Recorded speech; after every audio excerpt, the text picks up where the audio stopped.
commencer. Et comme d'habitude, un plateau d'une hauteur exceptionnelle. Donc, Thomas Lafarge, qui est réalisateur et membre de la commission audio de la SCAM, va travailler devant vous sur la submersion des images, un outil de désinformation, avec Alexandra Jousset, avec Maëva Poulet et Sylvain Pack. Donc, je vous les laisse. On va partir sans doute de leur travail. Leur travail, c'est Source. Salut. Leur travail, c'est Source. Et Source, c'est, mais pas que. Et Source, c'est je sais pas comment dire, une collection. Une collection documentaire, oui, voilà, c'est ça. Je vais dire les bons mots. Oui. Ici. Surtout ici. Surtout ici. Non, mais... et c'est une collection documentaire, mais par ailleurs, on le revendique, nous, particulièrement.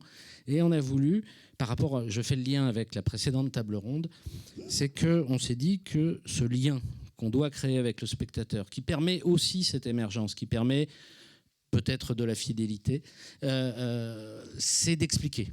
C'est d'expliquer non seulement le monde, de regarder le monde, de travailler sur des faits, mais aussi d'expliquer comment on construit des faits. Qu'est-ce que c'est que la construction des faits? Qu'est-ce que c'est qu'une enquête? Et voilà. Je vous laisse. À plus tard. Tout le monde est dans la pièce, en ligne aussi. On est bon? Super. Bienvenue à tous. Donc ce matin, on a vu rapidement, pas rapidement, mais on a vu ensemble à travers l'histoire la submersion des images. Ensuite, on a eu un point de vue de diffuseur, comment est-ce qu'ils font face à la submersion des images. Et maintenant, on vous propose de regarder ensemble comment les auteurs et comment les producteurs et comment les journalistes font face à cette submersion. Donc pour parler de ça, on a avec nous Alexandra Jousset, qui est productrice de Source. Est-ce que tu peux nous dire un petit mot peut-être en introduction sur ce qu'est Source et comment c'est né? L'idée de Source est née quand je co-réalisais un documentaire avec Ksenia Bolchakova sur Wagner, l'armée de Poutine, l'armée de l'ombre de Poutine. En fait, on a été confrontés justement on avait du mal à trouver, on ne savait pas si cette armée de l'ombre existait. Et sur les chaînes Telegram, on s'est rendu compte que quand on savait bien chercher, il y avait des centaines et des centaines de vidéos de cette armée de l'ombre de Poutine.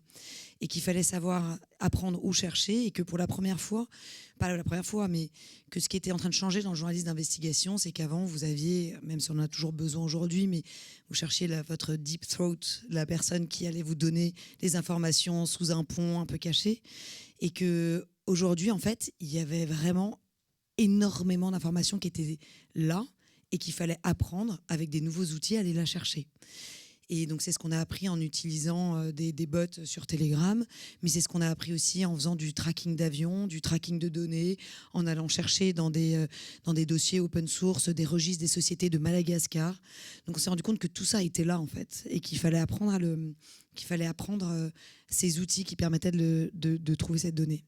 Donc ça, c'était le premier constat. Et puis le deuxième, c'était aussi que on est quand même dans une ère de défiance vis-à-vis des journalistes et que c'était important que le public puisse suivre notre travail, comprendre notre démarche. Et je pense que c'est ça qui est très important à Source. Ça venait un peu de cette mode des États-Unis qui s'appelle la desktop investigation, c'est-à-dire suivre depuis l'ordinateur du journaliste qui est en train de se faire et de suivre pas à pas, étape après étape, là où le journaliste est passé. Il y a un peu cette jouissance aussi de voir comment est-ce que la mécanique implacable de la démonstration et de l'investigation, un peu à cette façon de Cyrano de Bergerac, à la fin de l'envoi, je touche. On voit comment est-ce que le journaliste va clouer et va réussir à faire sa démonstration. Et donc tout ça, c'était la base de Source. Et la dernière chose, c'est aussi pour ce contrat, qu'on a fait quelque chose que nous a permis cette diffusion qui est online. C'est que chaque journaliste s'astreint à publier sa méthodologie. Et c'est pour rétablir ce contrat de confiance, qu'on raconte chacune de nos sources, chacune des étapes, que tout le monde puisse aller contrôler partout ce qui a été fait. Donc c'était ça le contrat et notre idée. Et évidemment, il fallait des gens pour savoir le mettre en œuvre. Et donc c'est là où Sylvain et Maëva vont intervenir. Sylvain qui est le rédacteur en chef, et Maëva qui est journaliste spécialiste de l'OSINT. Oui, en effet. Donc moi, j'ai été contacté par Alexandra quand elle a lancé l'émission pour être rédacteur en chef. Je faisais déjà de l'investigation, effectivement, mais ce qu'on connaissait, c'est-à-dire télévisé. Ce qu'on peut dire, il y a des points communs, il y a des différences. Les points communs, c'est que de l'OSINT, ce qu'on appelle de l'OSINT, de l'open source, des sources ouvertes, on en faisait déjà sans le dire, sans le savoir quelque part, un peu, et de plus en plus avec Internet, etc. Mais comme le dit Alexandra, toujours un petit peu appuyé par des sources classiques qui ne sont pas ouvertes, etc., etc. Là, la proportion n'est plus du tout la même. C'est-à-dire que nous, on ne s'interdit pas.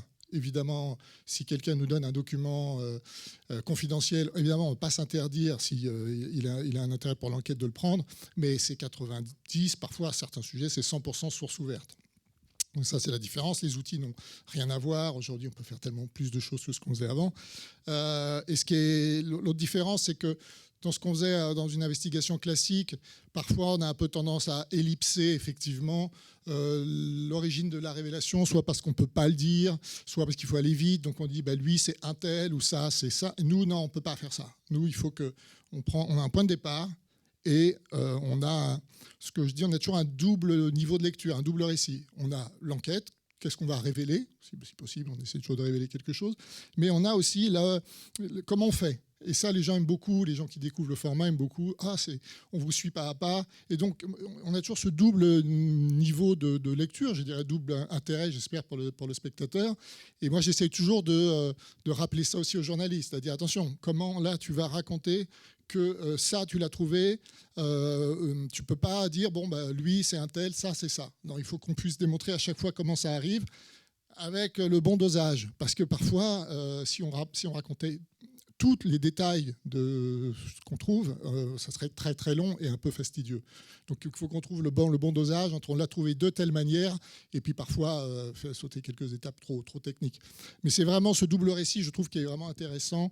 Et aussi l'idée quand même de source, c'est de se dire aujourd'hui, ce que permet le numérique et ce que permet les sources ouvertes, nous, on a deux axes, je dirais. C'est là où les caméras ne peuvent pas aller. Soit elles ne peuvent pas y aller parce que elles sont interdites. Donc, quand on en fait une enquête sur les Ouïghours, c'est difficile. Quand on fait une enquête, on a plein d'exemples comme ça. Sur l'Arabie Saoudite, les caméras ne sont pas toujours les bienvenues si vous ne faites pas de la communication. Quand on fait une enquête sur la reconnaissance faciale au Kazakhstan, où on va aller filmer des écrans, il faudrait aller sur place, filmer des écrans pour découvrir, parce qu'on ne va pas nous le dire, ce qu'on veut découvrir, c'est impossible. Donc, c'est les endroits où on ne peut pas aller qui aujourd'hui sur lesquels on peut trouver des infos. Donc ça. Et puis l'autre endroit où on ne peut pas vraiment aller, c'est les univers virtuels. C'est rentrer dans l'écran. Donc c'est les réseaux sociaux, c'est Instagram, c'est Telegram, c'est TikTok, où là ça se prête particulièrement bien à ce qu'on fait. Donc c'est les deux univers où vraiment je pense l'émission déploie le maximum de son potentiel. Donc, si on comprend bien, pour vous la submersion des images c'est une chance en fait. Et vous oui, faites c'est exactement la démonstration. Ça. On va vous en parler un petit peu. On a voulu commencer par une touche un peu positive, qui est de dire la submersion, on peut aussi exploiter la submersion. Se sert de la force de l'adversaire. Et donc Maëva, toi tu es réalisatrice et journaliste, tu travailles pour Source. Est-ce que tu peux nous expliquer un peu comment est-ce qu'on se forme même pour faire de l'OSINT et nous expliquer un peu Oui, tout à fait. Donc moi j'ai rejoint l'équipe de Source au tout début du lancement de Source. Et auparavant, en fait, je travaillais déjà sur les méthodes OSINT, surtout de vérification des images. Moi, j'ai travaillé pour plusieurs médias, mais notamment pour France 24, où je travaillais pour 2 émissions de vérification des images. Une émission qui s'appelle Les Observateurs, qui est décortiquer l'actualité à partir d'images qui sont publiées sur les réseaux sociaux. Et donc, du coup, ça demande de les vérifier, de les contextualiser et de trouver des témoins qui peuvent nous en parler pour en savoir plus. Et une autre émission qui est une émission de lutte contre la désinformation, où là l'objectif était de repérer quand les contenus sont trompeurs, manipulés, mal contextualisés, etc. Donc en fait c'est en faisant ce travail-là que moi je me suis formée en fait un peu pas à pas, de façon assez autodidacte à la vérification des images, aussi de par travailler avec des journalistes qui font ça aussi, et il y a beaucoup d'auto-formation dans ce domaine. Et ensuite, pour aller un peu au-delà de la vérification des images, j'ai rejoint une association qui s'appelle Open Open Facto, qui est une association de journalistes, de journalistes notamment, qui travaillent du coup sur les techniques OSINT. Et là, il y a des ateliers en fait de formation qui sont parfois délivrés par des journalistes, parfois aussi par d'autres experts qui peuvent nous appuyer. Et donc, il y a des formations, par exemple, pour enquêter sur les flux économiques, par exemple, et donc des choses sur lesquelles moi j'avais peut-être moins de connaissances. Ça permet de faire cette formation. Et de manière générale, c'est quand même un domaine dans lequel il faut tout le temps s'auto-former parce que les outils changent, les techniques changent, et souvent aussi c'est essayer de comprendre que de toute façon on va pouvoir trouver des outils qui vont nous aider parfois à aller plus vite, etc. Et donc il y a beaucoup d'échanges au sein même de la rédaction de sources, d'échanges d'outils, de pratiques. Parfois sur une enquête on a utilisé quelque chose ou une base de données qui a été très utile, on s'explique comment on a pu faire pour la vérifier, pour trouver des informations, et on va tout le temps s'auto-former de cette manière-là. Et par ailleurs, en fait, il y a aussi beaucoup de journalistes maintenant qui ont des chaînes YouTube, par exemple, où ils donnent beaucoup de conseils. Donc ça permet de pouvoir aller repiocher, surtout des anglophones qui ont pas mal de méthodes qu'ils publient en ligne. D'accord, donc là on va essayer de voir ensemble avec des cas concrets ce que vous nous expliquez. Peut-être Sylvain, tu peux nous parler de ce premier sujet. Oui, pour rebondir sur ce que tu disais tout à l'heure, on s'est dit aussi que, en tout cas, dans nous, ce qu'on fait, la submersion, c'est à la fois un défi, mais ça peut aussi être une chance parfois.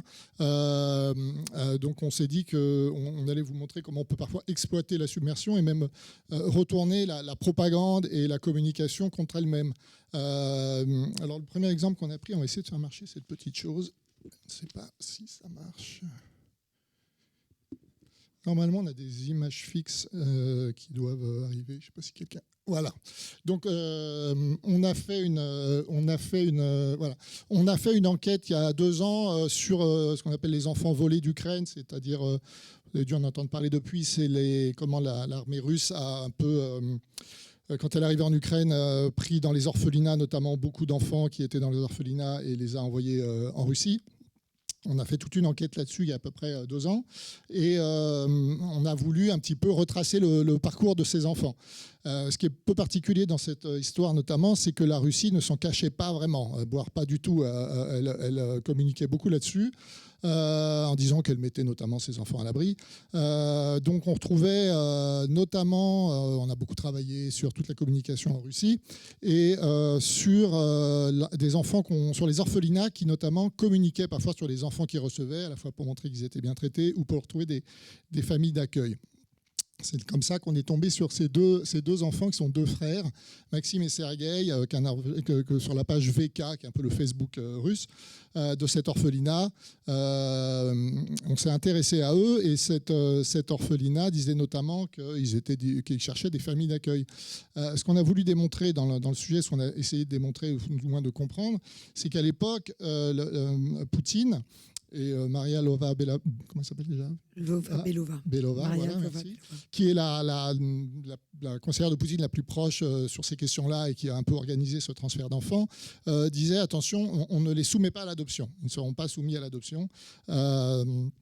Uniquement placés en famille d'accueil. On a voulu vérifier si c'était vrai, et donc on s'est un peu servi justement de cette propagande, donc quelque part de cette submersion, en partant de ces 2 images-là, donc où on voit les 2 frères, pour essayer ensuite de les retrouver peut-être ailleurs, ce qu'on a réussi à faire un peu plus tard. Voilà. Et on les a retrouvés sur la base de données russe, justement des enfants soumis à l'adoption. Et en fait, notamment en comparant les visages, les parcours, etc., on a vu qu'en fait, là, il était bien écrit, donc quand on est en russe, que ces enfants pouvaient être placés en famille d'accueil, mais pouvaient aussi être adoptés.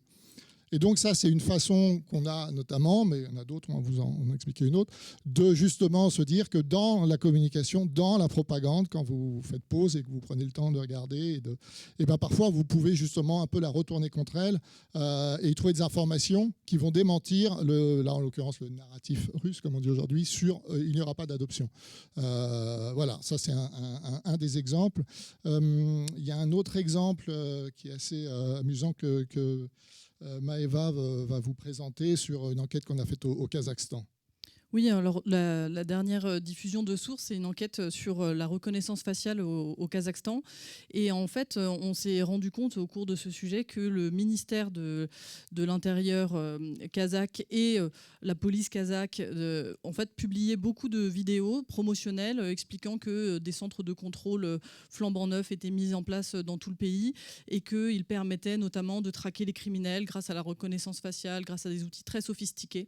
Et donc, on a regardé toutes ces images qui étaient publiées également aussi par les sociétés qui travaillaient avec le ministère à l'installation de ces centres de contrôle.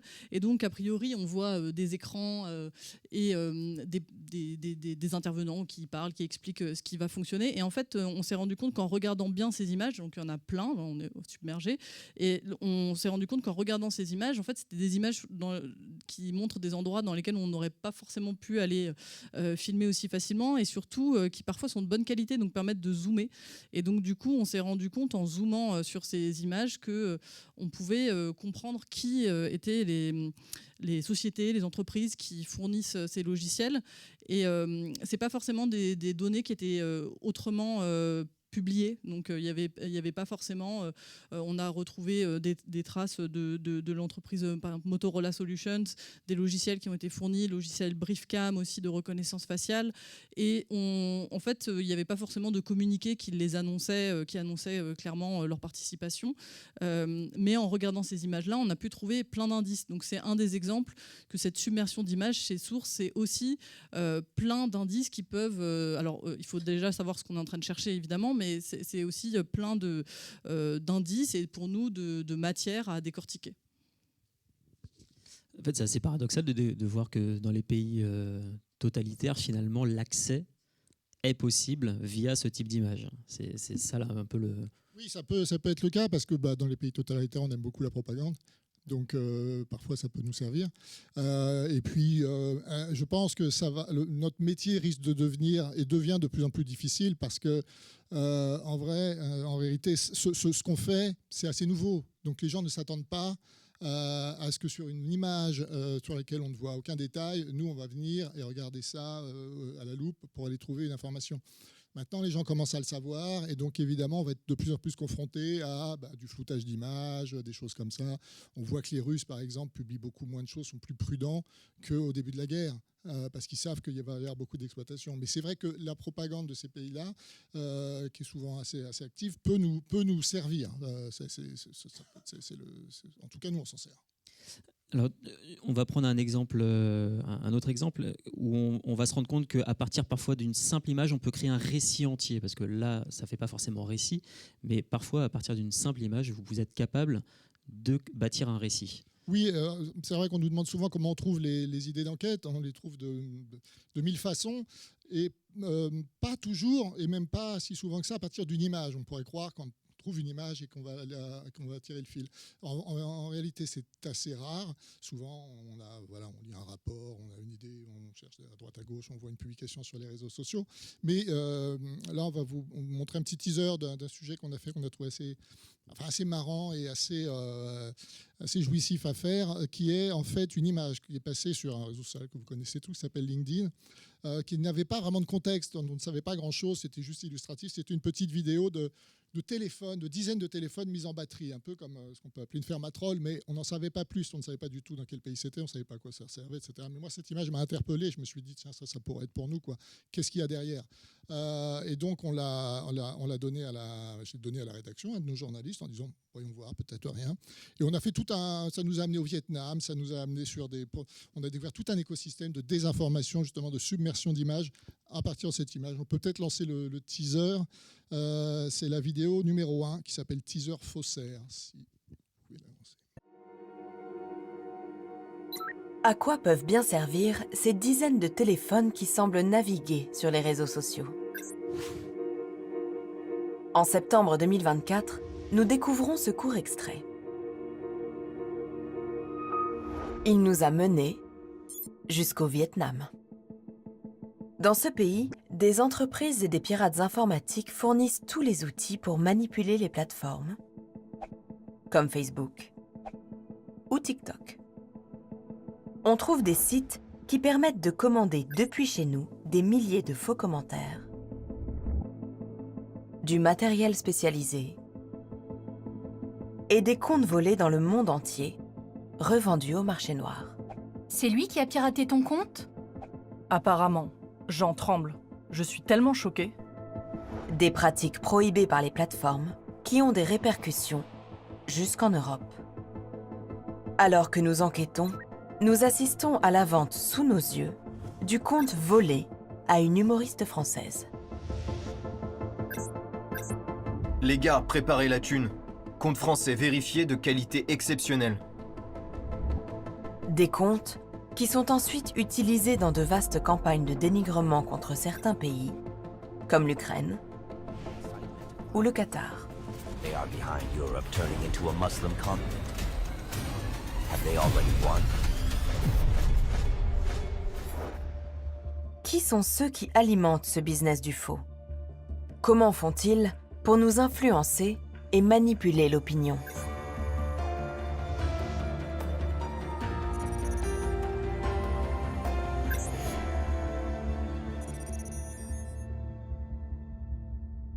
Celle-là, elle représente un peu quelque chose de ce qui est un peu de plus pur dans ce que nous on pourrait faire. C'est-à-dire, on aime bien cette idée-là de vraiment partir d'une image dont on ne sait rien. Et en vérité, avec la submersion, on se rend compte que c'est très dur de partir d'une image parce qu'en fait, très souvent, il y a beaucoup d'images de mauvaise qualité et ça n'a pas d'intérêt, ça ne mène nulle part. Donc c'est assez difficile de partir d'une image qui va vous donner une enquête qui va vous emmener au bout du monde. Vous allez découvrir tout un écosystème, vous allez découvrir comment ça fonctionne, vous allez découvrir comment en fait ça revient jusqu'en Europe, comment ces gens-là ont une influence en Europe et dans le monde avec leur campagne. Donc il a un côté c'est un peu la quête de ce qu'on aime faire en 15-20 minutes, quoi. C'était aussi une belle mise en abîme, parce que ces téléphones, eux, organisent la désinformation, la propagande, la submersion, de pouvoir enquêter sur ces fermes-là. C'était quand même aussi une des missions de Source. Voilà, et là, on est vraiment dans le thème, puisque c'est vraiment des gens qui organisent la submersion et la désinformation, pour le coup. Alors là, on a vu un peu le caractère sympa de la submersion d'images pour vous, comment ça vous aide dans votre travail pour créer du récit, créer de l'info. Mais on va voir aussi qu'il y a une partie un peu plus sombre, c'est qu'il faut vérifier toutes ces images, il faut faire attention à la désinformation, et c'est de plus en plus compliqué, j'imagine. Donc, est-ce que vous pouvez nous donner des exemples, des cas où vous avez eu fort à faire ?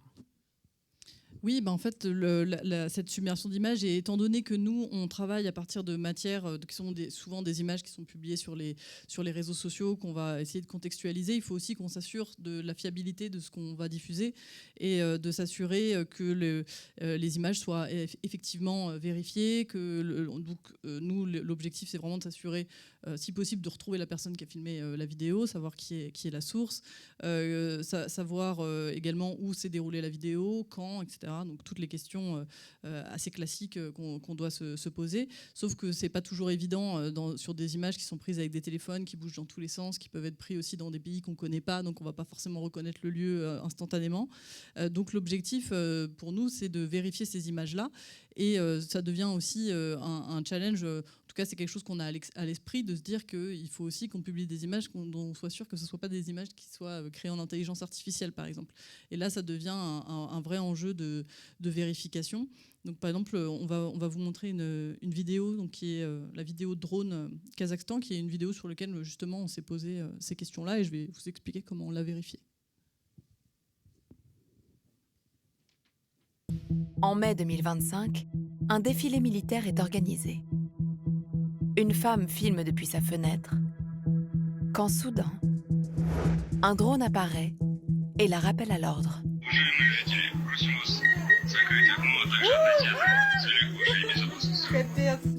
Dans les commentaires de sa publication, des internautes s'indignent. Je n'ai vu de telles choses que dans des films dystopiques.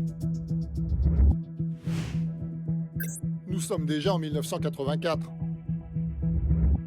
Donc Donc voilà, donc ça c'est un extrait donc, de l'émission sur le Kazakhstan dont on vous parlait juste précédemment. Donc qui est une émission du coup sur la reconnaissance faciale, mais aussi sur toutes les technologies de police qui sont mises en place. Et pour le coup, c'est une vidéo sur laquelle on peut se poser des questions, savoir voilà, est-ce qu'elle est authentique. C'est une vidéo qui était devenue très virale sur les réseaux sociaux au Kazakhstan, et donc il fallait pouvoir la vérifier. Donc en fait, et puis en plus, elle a été republiée par plein de médias différents, donc c'est toujours difficile de savoir qui est la source exactement de cette vidéo. Et en faisant des recherches avec des mots-clés sur Instagram, on a fini par retrouver la femme qui a publié cette vidéo, la première, qui a fait des stories en fait, sur son compte Instagram pour expliquer ce qu'elle avait filmé. Donc elle explique, donc, on a fait appel à des traducteurs pour nous aider à décortiquer ce qu'elle disait, traduire ce qu'elle disait. Et donc elle expliquait dans quel contexte elle avait pris cette vidéo, qu'est-ce qui s'était passé, qu'est-ce qu'elle voulait dire en la publiant, etc. Donc ça, c'est important pour nous de toujours avoir à l'esprit de retrouver la source originale d'une vidéo. Et ça suffit pas toujours. Donc là, on s'est assuré aussi, on a fini par voir qu'elle a fait plusieurs interviews dans la presse kazakh, que la police aussi avait parlé de cette vidéo, avait répondu à cette vidéo, etc. Donc il faut à chaque fois trouver plusieurs sources, notamment quand les images nous étonnent et qu'elles sont un petit peu dystopiques, étonnantes. Voilà, plus on est étonné, plus il faut se dire qu'il faut garder nos réflexes journalistiques. Et par ailleurs, ensuite, nous, on veut s'assurer où est-ce que ça a été filmé. Donc ça, c'est un réflexe qu'on fait tout le temps, c'est-à-dire dès qu'on reçoit une vidéo, on va s'assurer du lieu où elle a été prise. Et donc là, en fait, on a retrouvé assez rapidement l'endroit exact où ça a été pris à Astana, au Kazakhstan. Ça, c'est une vérification toute simple qu'on peut même faire avec un téléphone en faisant une capture d'écran et en mettant la photo dans Google Images. Google va retrouver des éléments clés dans cette image, notamment ici la mosquée, et donc va repérer ce lieu-là. Et en repérant ce lieu-là, ensuite, on peut aller sur Google Maps ou Yandex, qui est l'équivalent de Google en Russie. Et donc, du coup, pour tous les pays d'Asie centrale, c'est toujours un élément d'enquête, enfin un outil d'enquête qui peut être plus pertinent, qui permet de retrouver, donc quand on se met en Street View, de retrouver exactement l'endroit où ça a été pris. Ici, donc, dans cette vidéo, on n'avait pas forcément besoin de le raconter, qu'on avait vérifié à ce point cette vidéo, mais en tout cas, c'est tout le travail qu'il y a derrière chaque image qu'on diffuse.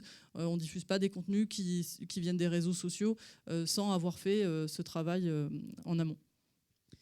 Alors, sur cette vidéo, ce qu'on voit, ce qui est frappant, c'est l'arrivée du drone. On pourrait imaginer que l'arrivée du drone soit générée en IA, avec une vidéo originale tout à fait vraie. Comment est-ce que justement l'IA vous oblige à augmenter, on va dire, enfin monter en compétences? Est-ce qu'il y a des outils qui existent pour déterminer si une vidéo est de l'IA ou pas? Il y a des outils qui existent, qui sont des outils donc, de détection d'images créés par IA. Moi, j'en ai retesté hier pour justement en préparation de cette conf. Il faut les tester assez régulièrement parce qu'en fait, parfois ça marche, parfois ça marche pas. Et là, pour le coup, j'ai testé plusieurs outils qui marchaient assez bien quand c'était vraiment une image créée en intelligence artificielle. Par contre, une image réelle, il ne détectait pas toujours que c'était une image réelle.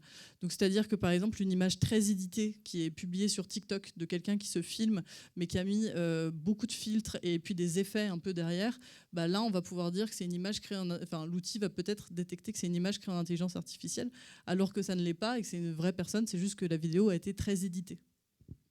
Donc le risque, c'est qu'on soit plus capable de faire la différence. Mais les outils, quand même, évoluent assez rapidement. Il y en a de plus en plus. Enfin, ce que je veux dire, c'est qu'au fur et à mesure du développement de l'IA, il y a aussi de plus en plus d'outils qui se développent et il faut apprendre à les utiliser. C'est quand même un des enseignements de source. Et ce que disait Maëva d'abord au début, c'est qu'il faut vraiment toujours se former, toujours aller chercher de nouveaux outils. Et face à la submersion de l'IA, il y a plein de gens aussi qui mettent en face des nouveaux outils pour essayer de détecter les images IA. Donc ça, pour le coup, au fur et à mesure, il faut avancer. On ne peut pas utiliser un seul outil. Finalement, est-ce que ça ne redonne pas aussi de la valeur à votre émission, aux journalistes en tant que tiers de confiance sur ce type Oui, moi je pense que, enfin je suis peut-être optimiste, je pense qu'à terme ça risque de prendre un peu de temps. Je me disais déjà ça avec toute la vague des fake news, des faux articles. qu'on voit déjà depuis quelques années sur Internet, sur les réseaux sociaux. Je veux dire, à partir du moment quand tout sera faux, quand les gens ne sauront vraiment plus faire les différences entre le vrai et le faux, peut-être qu'au bout d'un moment, quelqu'un va voir, on va avoir un retour vers la presse, vers les tiers de confiance. Les gens vont dire, bon, bah, eux, on sait que c'est vrai. Avec l'IA, pour l'instant, on est encore un peu dans la submersion du faux. Mais on peut supposer que peut-être à terme, effectivement, si le faux est partout, il faudra bien se retourner vers quelque chose des gens de confiance. Et je pense que même si le passage sera peut-être un peu difficile, ça devrait arriver. En tout cas, moi, c'est mon espoir. Après, c'est vrai que là, on se rend compte que pour l'IA, notamment, ça risque d'être difficile parce qu'on lutte contre des forces, notamment financières, colossales, mais aussi contre des pratiques un peu étonnantes. Où on a vu que récemment, donc OpenAI, qui est l'entreprise qui a créé ChatGPT, a lancé une application qui s'appelle Sora. Ah bah tiens, il est là. Ça, c'est Sam Altman, c'est le patron d'OpenAI. Donc Sora, c'est une sorte de TikTok de l'IA, et dans lequel la particularité, c'est que n'importe qui, vous et moi, peut donner à cette application ce qu'on appelle son caméo, c'est-à-dire son visage et sa voix. Et n'importe quel utilisateur peut utiliser mon visage et ma voix pour en faire n'importe quelle vidéo. Donc, je donne la possibilité à n'importe qui de faire des vidéos de moi complètement fausses. Sam Altman, donc le patron d'OpenAI, le patron de Sora, l'a fait lui-même, il a donné son caméo, et donc des gens ont fait, Internet a été inondé de fausses vidéos de Sam Altman. Alors là, on le voit ici, c'est un petit clin d'œil à un épisode qui s'est passé il y a quelques mois, où OpenAI avait été notamment accusé de créer des visuels dans l'esprit des studios Ghibli. Et donc là, on le voit, c'est une vidéo, j'ai fait une capture, où on le voit en train de voler des planches de dessin à Miyazaki au sein des studios Ghibli, et il part en courant. Donc ça, c'est un peu l'illustration de ça. Alors on sait pour l'instant que c'est du faux, parce qu'il y a écrit Sora, mais beaucoup de gens commencent déjà à réfléchir ou à réussir à enlever ces filigranes, et ça va poser problème. Il y a un YouTuber qui s'appelle Thibaut InShape en France qui a fait la même chose, qui a donné son caméo, et on voit que les réseaux sont inondés de vidéos racistes, de gens qui utilisent son image pour faire des vidéos racistes, qu'aujourd'hui évidemment il condamne, mais enfin qu'il a permise. Donc ça va poser problème. Et moi, je me suis même posé la question de savoir pourquoi donner son image. Alors peut-être que j'ai l'esprit mal placé, mais on peut se demander si à terme certaines personnes ne vont pas donner leur image pour anticiper de potentielles découvertes néfastes. C'est-à-dire que si demain on sort une vidéo de vous en train de prendre, je sais pas moi, une valise d'argent, que sais-je, si vous avez donné votre image partout, vous pouvez toujours dire non, mais c'est une fausse. Oui, on ne sait jamais. Donc en tout cas, ça va clairement à terme nous compliquer un peu la vie. Ouais. Et alors justement, sur la suite des cas que vous avez présentés, il y avait un exemple assez intéressant sur l'embargo en Russie. Maëva, est-ce que tu peux nous en parler ? Oui, en fait, cet enjeu de vérifier les contenus qu'on diffuse, c'est aussi pour s'assurer que les personnes sur qui on enquête font vraiment ce qu'on est en train de... Enfin, voilà, ce pourquoi on les accuse. Donc, typiquement, on a travaillé sur le contournement des sanctions contre la Russie. Et donc, on a découvert des entrepreneurs qui, en fait, importent en Russie des voitures de luxe européennes. C'est interdit, ces voitures de luxe sont sous embargo. Et on est tombé sur des chaînes Telegram, donc notamment un entrepreneur qui expliquait comment il arrivait à acheter une voiture chez un concessionnaire allemand et l'amener à Moscou directement au client. Et pour cette enquête, du coup, on a intégré cette chaîne Telegram, on a suivi toutes les publications. Il y avait plusieurs types de publications. Il y avait à la fois, voilà, je viens d'acheter la voiture en Allemagne. Donc là, on a interrogé plein de concessionnaires allemands aussi sur comment, qui ils avaient vendu la voiture à l'origine. Et ensuite, il y avait des vidéos qui montraient la voiture en transit. Donc la voiture est en train de passer par la Turquie. La voiture arrive à Moscou, etc. Et donc ces vidéos-là, c'était pour rassurer les clients, parce que en fait, voilà, apparemment, il n'y a pas de journalistes dans ce groupe Telegram, c'était plutôt pour les clients, les acheteurs de ces voitures. Et donc nous, on voulait savoir si cet entrepreneur-là faisait vraiment ce qu'il disait. Et ça, c'est un enjeu aussi dans nos enquêtes, de s'assurer de la fiabilité des images sur lesquelles on est en train d'enquêter. Et donc, et ces images, bon, ça montre surtout des voitures, surtout en gros plan. Donc c'est parfois difficile de retrouver le décor et la ville dans laquelle ça a été filmé. Mais typiquement, on est tombé sur une voiture, donc voilà, qui est sur un camion et on entend juste quelqu'un dire les voitures sont bien arrivées à Moscou. La vidéo bouge beaucoup et en fait le seul plan vraiment qui passe vraiment sur une image sur laquelle on voit une information intéressante, c'est celle-là, donc c'est cette capture d'écran là. Et en fait à partir de ça, on a réussi à retrouver le logo du magasin. Donc ça pareil, ça prend un peu de temps hein, de retrouver exactement. On peut aller dans Google Images, là pour le coup ça marchait pas, donc on a dû chercher sur Yandex tous les logos qui pouvaient ressembler, jusqu'à retrouver en fait ce logo et donc la chaîne de magasins. Donc on a compris que c'était devant un magasin. Dans la vidéo, on nous expliquait que c'était à Moscou, donc du coup on avance petit à petit. Et donc on a regardé tous ces magasins qui sont en fait des magasins de bricolage, donc tous ces magasins à Moscou, donc il y en a plusieurs, Moscou et les alentours, et on a fini par retrouver l'endroit exact. Et là aussi, là où c'est intéressant, c'est que donc déjà on s'assure que la vidéo a bien été prise en Russie, mais qu'en plus elle a vraiment été prise à quelques kilomètres du centre de Moscou. Et dans notre démonstration, l'idée, c'est aussi, c'est ce qu'on disait tout au début, la confiance en fait entre le spectateur et les journalistes de source, c'est que nous, on va expliquer notre démarche et comment on a fait pour le vérifier. Et ça fait partie en fait de la narration et presque d'une forme de traçabilité, puisque en fait cette vidéo-là, quelqu'un qui voudrait regarder en fait pourrait la revérifier et retomber sur le même endroit que nous. Donc c'est vraiment une démonstration. Là, c'est au lampadaire près, hein, donc on explique vraiment comment on a retrouvé exactement cet endroit et comment on s'en est assuré. Justement, sur cette idée de se servir de l'enquête dans la narration, est-ce que pour vous, c'est une façon d'utiliser toutes les images à disposition et donc vous vous dites que c'est de la matière, ce serait dommage de l'acheter, ou est-ce que vous dites c'est philosophiquement ce qu'il faut faire? Parce qu'après tout, il y a plein d'informations que vous pourriez juste donner comme ça aux téléspectateurs sans avoir besoin de vous justifier. En fait, si on fait ça, on se rend compte que ça ne marche pas, en fait. Ça ne fonctionne pas. C'est inhérent à ce qu'on fait.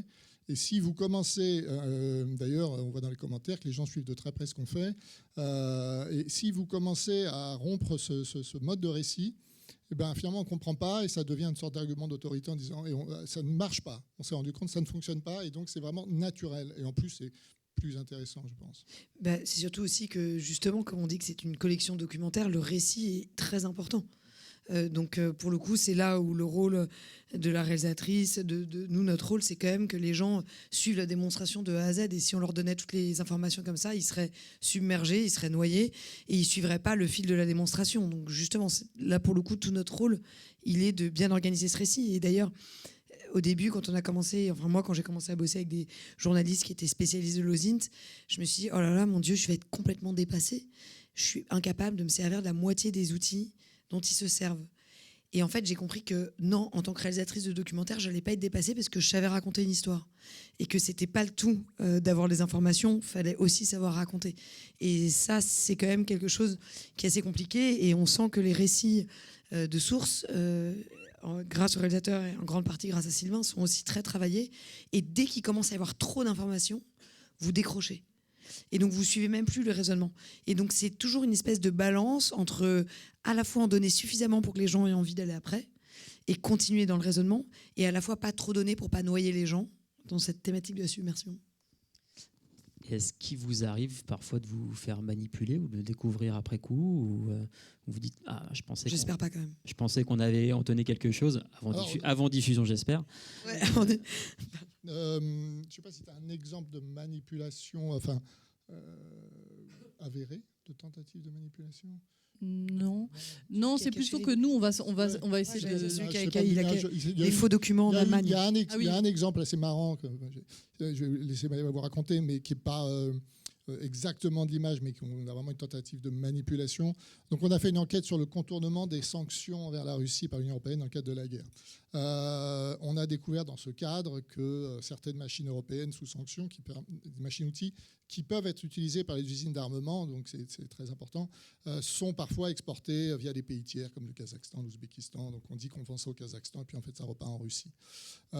Et donc on est tombé sur une machine où là, dans les données douanières, on utilise des bases de données douanières où on voit que le trajet de la machine jusqu'à sa destination finale. on a vu cette machine et donc on a écrit à la compagnie allemande qui fabrique cette machine pour leur dire écoutez, on a vu cette machine, tel numéro de série, voilà le trajet. Pour nous, elle est en Russie, qu'est-ce que vous répondez ? Et il nous a dit mais pas du tout. On a même eu droit à une lettre d'avocat, évidemment, ça nous arrive souvent. Chaque numéro, presque, pour nous dire qu'on allait faire une grosse bêtise, parce qu'évidemment ils ont ce qu'on appelle des certificats d'utilisateur final. Donc c'est-à-dire l'utilisateur au Kazakhstan certifie que en fait sa machine est bien pour lui, et donc ça lui permet de nous dire j'ai un certificat d'utilisateur final qu'il ne voulait pas d'ailleurs nous montrer. Et donc du coup on a fait quelque chose d'un petit peu différent de ce qu'on fait d'habitude, c'est-à-dire, c'est ce que je disais tout à l'heure, l'entrepreneur ne voulait pas nous montrer son certificat d'utilisateur final, mais on a réussi à négocier, enfin, il ne voulait pas nous l'envoyer, à ce qu'il nous le montre, qu'il voulait bien qu'on aille en Allemagne sur place et qu'on le regarde. Donc on a négocié, on veut bien venir, mais en même temps on veut pouvoir recopier, etc. Et là, on a envoyé Maëva, et qui est allée sur place, et là, qui a rencontré les gens. Voilà. Et donc, du coup, j'ai rencontré donc, cette directeur d'entreprise avec une avocate. Et donc, eux, ils étaient là pour m'expliquer que cette machine était en Ouzbékistan et que je me trompais sur absolument toute la ligne. Donc, ils l'avaient déjà bien expliqué dans les mails. Et nous, on avait vu des données douanières sur des bases de données qui sont en open source, qui permettaient en fait de suivre cette machine. Donc, cette machine avait fait Allemagne, Ouzbékistan, Russie. Et puis en plus, sur les données douanières, les données douanières étaient assez complètes, puisqu'on avait même le même numéro de série de machine, et on avait le fait que cette machine était neuve. Donc du coup, c'était pas une machine d'occasion qu'on aurait pu retransiter via des réseaux de seconde main. C'était vraiment une machine neuve qui était partie de cette usine en Allemagne, Ouzbékistan, Russie. Et l'entrepreneur nous a dit non, cette machine est restée en Ouzbékistan, elle n'est pas du tout allée en Russie, et les données douanières sont fausses. Alors évidemment, nous, on ne peut pas non plus se fier que sur une base de données douanières. Donc ça, ce contradictoire nous a aussi interrogés, c'est-à-dire où est cette machine. Et donc on a appelé plein d'avocats, d'experts en sanctions pour savoir en fait quelle était la fiabilité de ces bases de données. Alors souvent on nous a dit il peut y avoir des données manquantes, mais des données qui ont été complètement inventées, ça on n'a jamais entendu parler de ça. Donc la donnée semblait plutôt fiable, mais encore une fois, quand il y a une entreprise qui nous dit non en face, en fait, dans l'enquête, on va devoir expliquer qu'elle nous a dit non, cette machine est en Ouzbékistan. Donc nous, on voulait en savoir plus. Si cette machine est en Ouzbékistan, en plus, dans ce cas-là, c'était dans une usine qui fait des tracteurs. On s'est dit, bon, là, pour le coup, c'est pas un secteur sur lequel il y a un gros enjeu de confidentialité. Donc dans ce cas-là, on pourrait tout à fait contacter cette usine de tracteurs. Si la machine est bien là-bas, nous, on arrête l'enquête sur cette machine. Et puis, effectivement, elle fait des tracteurs et pas des armes en Russie. Donc, voilà. Et finalement, en fait, on s'est rendu compte au fur et à mesure, quand ils nous ont montré les documents, que ces documents comportaient des erreurs. Donc, en fait, je n'ai pas pu prendre des photos ni les avoir en scanné et les recevoir parce qu'ils ne voulaient pas qu'on ait la version originale. Mais j'ai pu les recopier. Et en regardant tous les détails de ces documents, il y avait des choses qui n'allaient pas. Par exemple, le directeur qui avait signé, directeur de l'entreprise de tracteurs en Ouzbékistan, avait démissionné depuis plusieurs années et ne travaillait plus dans cette entreprise à la date à laquelle le document avait été signé. Donc ça, pour faire ça, en fait, on va dans des registres du commerce ouzbek. Donc en fait, ça met 2 jours pour essayer d'avoir cette information, mais il faut trouver le registre du commerce. Beaucoup de frais de traducteur. Voilà. Je ne vous cache pas. Il faut trouver le registre du commerce ouzbek. Et puis des fois, les traducteurs même sont étonnés de ce qu'on a trouvé. Ils disent comment vous êtes tombé là-dessus? On a trouvé le registre du commerce ouzbek et on a fouillé tous les documents qu'il y avait dedans. Et on a vu que c'était très transparent puisqu'il y avait même en fait les lettres de démission des anciens. Et du coup, c'était un faux. Et voilà, et donc, en fait, on s'est rendu compte que ces documents étaient faux, puisqu'on a réussi à contacter cette entreprise, etc., cette entreprise ouzbek, et qui nous a confirmé qu'elle n'avait pas du tout la machine. Donc on avait quand même plusieurs sources, nos données douanières, le fait que ce document soit signé par quelqu'un qui n'est plus dans l'entreprise, et le fait que l'entreprise elle-même dise non, en fait, on n'a jamais acheté cette machine. Et suite à cette enquête, on peut le dire quand même, la justice allemande a ouvert, sur la base de sources, une enquête contre cette entreprise allemande. Donc finalement, on avait plutôt raison quand même. Oui, ce qui est drôle, c'est qu'on a été menacé par un avocat et que finalement l'avocat a dû accompagner son client auprès de la police, quoi. Donc c'est vrai. Et que la cause nous semble surtout que la cause en vaut la peine, quoi. Donc c'est vrai que ça fait plaisir quand ça se passe comme ça. Donc là, on peut dire qu'il y a eu une tentative de manipulation.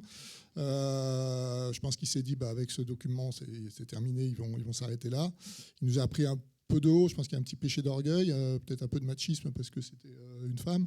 Et puis finalement, ça s'est retourné contre lui. Mais c'est rarissime. Mais par contre, on se pose toujours la question. On se pose cette question, notamment quand on fait beaucoup de sujets, comme on fait des enquêtes sur ce qui peut être du trafic ou du commerce interdit. Et vous avez beaucoup de trafiquants qui promettent des choses, mais un trafiquant, c'est pas la personne la plus honnête du monde.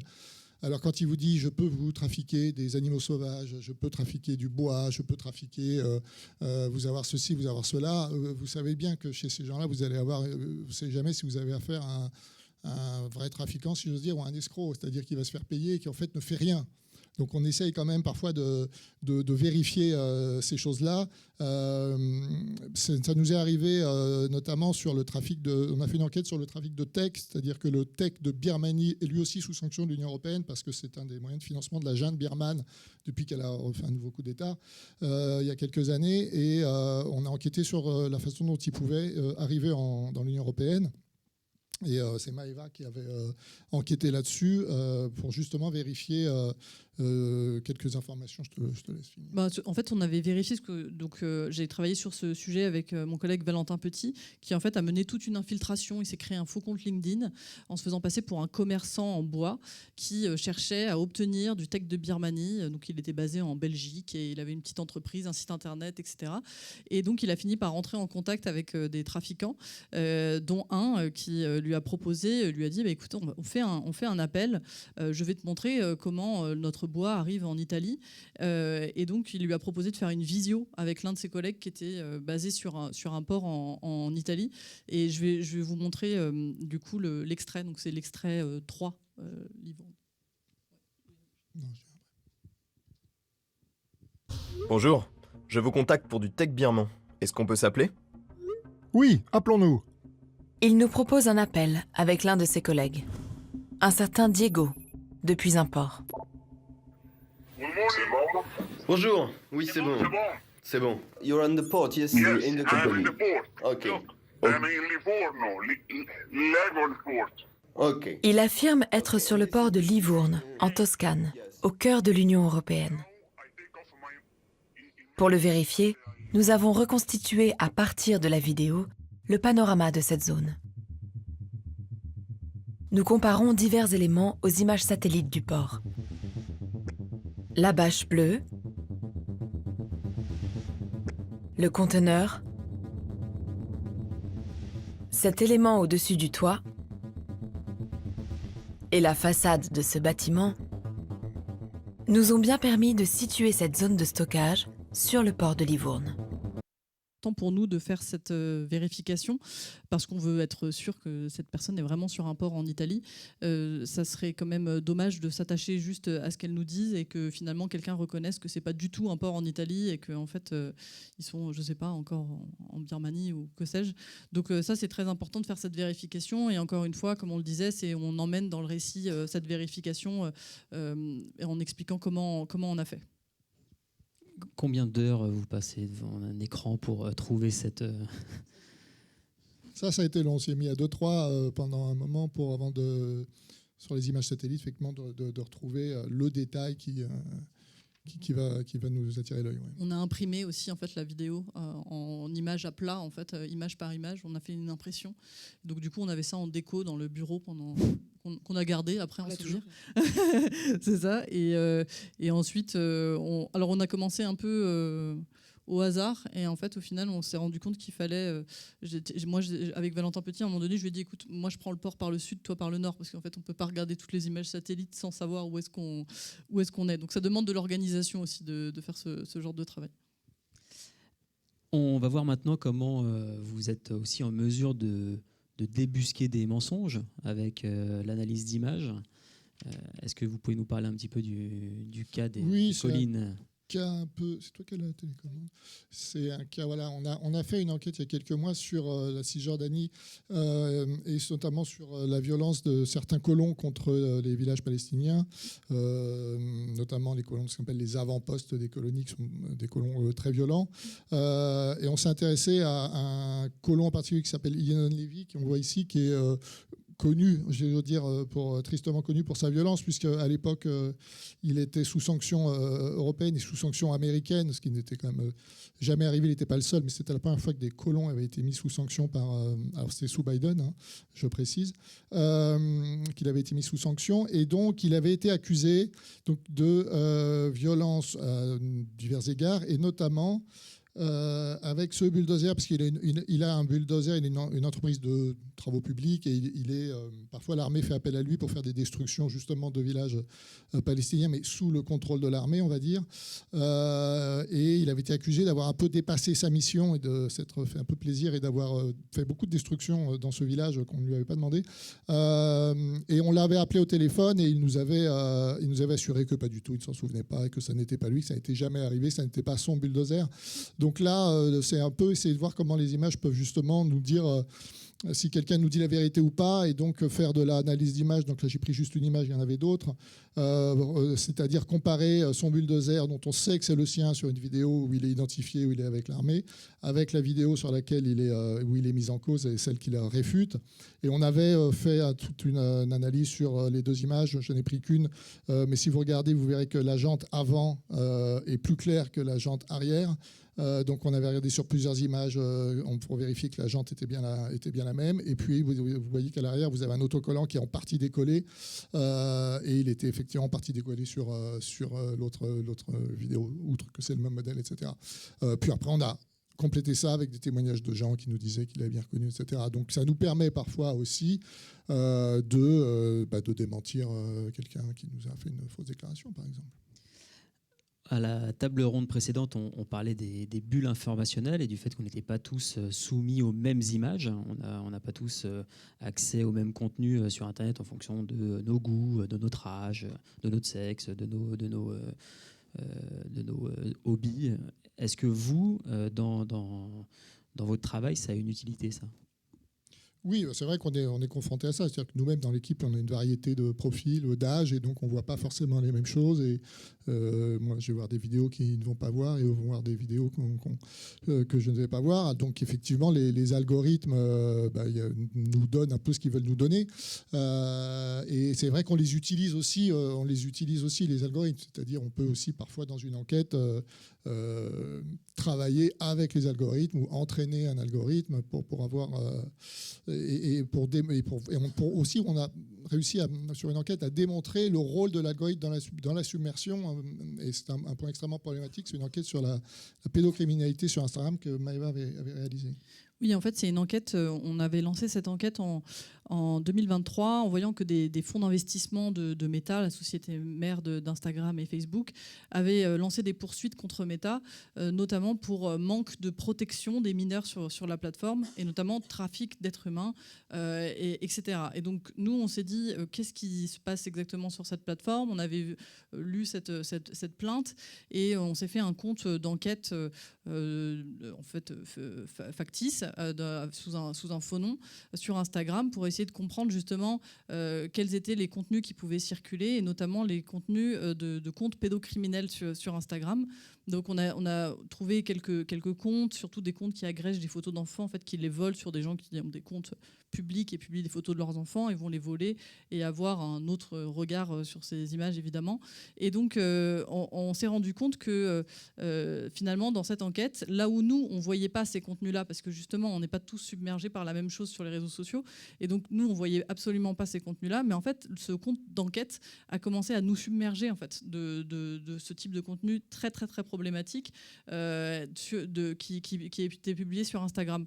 Et donc, en fait, l'algorithme a compris ce sur quoi on enquêtait et nous a aidés dans notre enquête, et nous a presque mis sur la piste de contenus encore plus inquiétants que ce qu'on imaginait au début.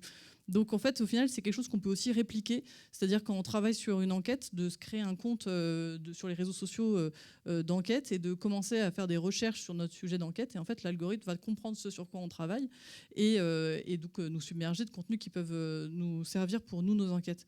Mais là c'est problématique, c'est que c'est des contenus qui doivent être modérés.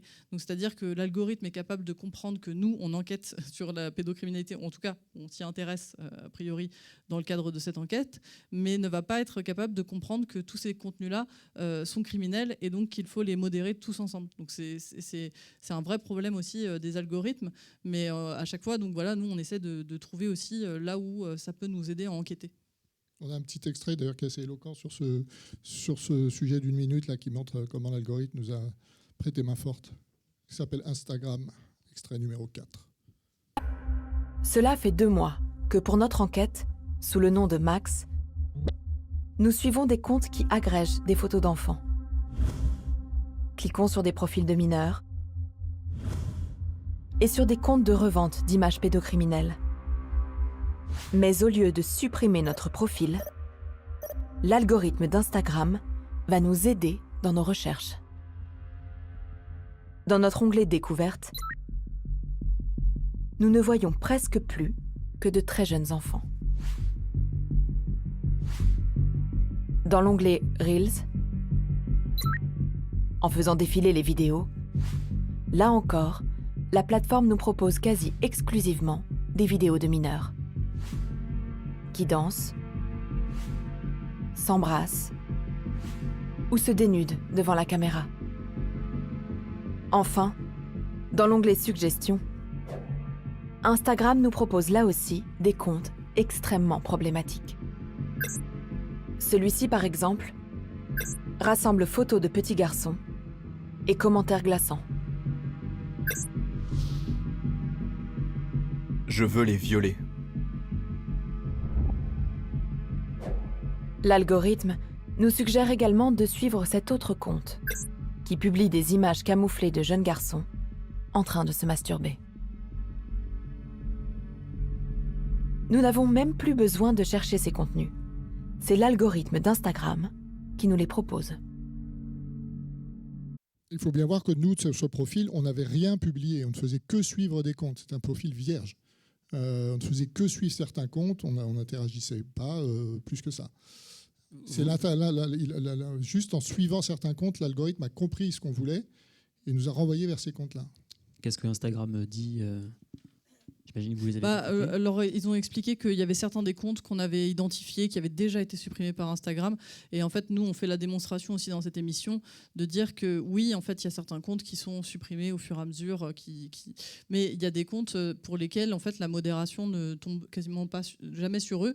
Et d'autant plus quand c'est des comptes qui publient des vidéos qui, a priori, ne sont pas des vidéos criminelles. Donc, par exemple, une jeune fille qui danse, ça peut être été récupéré sur un compte de gymnastique ou ça avait pu être récupéré sur le compte d'une mère de famille. Ce contenu en soi, c'est juste une enfant qui danse, mais en fait le problème, ça va être la légende. Donc ça va être quelqu'un qui agrège ces vidéos-là et qui va mettre une légende sexualisant ce corps d'enfant et des commentaires en dessous qui vont à la fois continuer la discussion sur la sexualisation du corps et en plus vont se renvoyer des chaînes Telegram pour aller acheter des contenus pédocriminels. Donc en fait, c'est là où la modération parfois ne regarde pas avec un œil d'humain en fait que cette photo peut-être ne pose pas de problème, mais que ce qui entoure cette image, les commentaires, les liens vers lesquels ça redirige, etc., ça pose problème. Et puis c'est inhérent à leur modèle en fait. Je veux dire, de toutes les manières, ces plateformes vous poussent du contenu qui vous font plaisir. Donc ils n'ont rien à répondre, vu que c'est comme ça qu'ils gagnent de l'argent et qu'ils font leur business model. Donc à chaque fois, tous les sujets, on en a fait quand même maintenant beaucoup sur les plateformes. Beaucoup, on leur envoie des emails, c'est systématiquement les mêmes réponses en disant qu'ils modèrent, qu'ils vont merci d'avoir attiré notre attention sur ça, on a supprimé ou on va supprimer, mais je veux dire, ils ne vont pas remettre en cause leur modèle. Donc c'est un peu sans fin. Il y a un de vos sujets qui incarne peut-être le mieux l'idée de la submersion des images. C'est celui que vous avez fait sur les Ouïghours, où vous savez qu'une histoire existe, mais vous savez aussi qu'il y a des millions d'images qui existent. Et Alors, il faut trouver. Des millions, peut-être pas, mais c'est vrai qu'on avait fait une enquête sur les Ouïghours. Alors c'est un angle un peu particulier, c'est comment en fait le pouvoir central à Pékin organise ce qu'on appelle la colonisation du Xinjiang, c'est-à-dire envoyer des Han, des petits majoritaires en masse pour vivre au Xinjiang, pour un petit peu noyer l'identité ouïghour. Et donc on était tombé sur des vidéos de d'influenceurs chinois qui arrivaient aux Ouïghours et qui faisaient une promotion effrénée pour la région et sans jamais vraiment, mais sans même jamais dire ce qu'ils faisaient, pour qui ils travaillaient, si c'était leur métier, si c'était pas leur métier. Donc on voyait bien qu'il y avait une organisation un peu concertée de cette dilution de l'identité ouïghour par cette méthode, mais ce qu'on voulait aller, nous on voulait aller au bout. On voulait dire pour qui travaillent ces gens, est-ce que c'est vraiment leur métier, qui est derrière tout ça, faire une démonstration justement d'une image où on voit, là on partait pareil, d'une image où on voit un influenceur dire venez vivre au Xinjiang, c'est formidable, etc. Comprendre qui est cette personne, pour qui elle travaille et aller jusqu'au bout. Et ça, c'était pas forcément facile parce que effectivement, cette personne publiait des dizaines, des centaines de vidéos pour dire venez au Xinjiang, mais il ne disait jamais pour qui il travaillait. Et donc, notre démonstration, on n'avait pas le smoking gun, quoi. On était un peu coincé.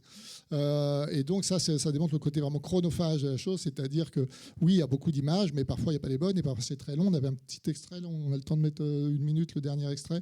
On a dû regarder des centaines de vidéos pour qu'ils nous disent exactement comment, où ils travaillaient, ce qu'ils faisaient et démontrer pour qui ils travaillaient.